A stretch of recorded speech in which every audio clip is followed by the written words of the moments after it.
Dr. Mike here. So today I want to talk about headaches in your children, that is. When a child originates with a headache, there's a lot of potential reasons for a headache. So in some instances, it could be just simply dehydration. So if there's no fever associated with it, maybe it's dehydration. It could be low blood sugar. But when a child originates a headache often enough, it has to be taken up as a real consideration and concern. Most parents know their children very well. And when children originate with a headache that's not from an induced fever or some other sickness, then, and by the way, I just did a talk on fevers. You definitely want to check that out, because if you understand what fevers do, it'll really help you understand what I'm about to say.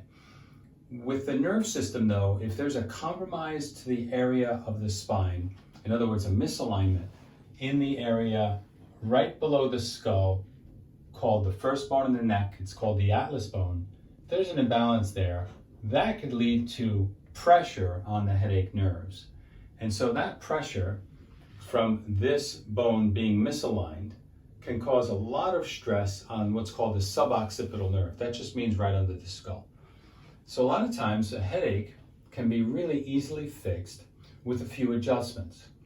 So headaches themselves are the result of some dysfunction, right? They're a symptom, And so a lot of times what we do is we'll maybe give the kids some chemical, maybe some acetaminophen or some ibuprofen or something like that.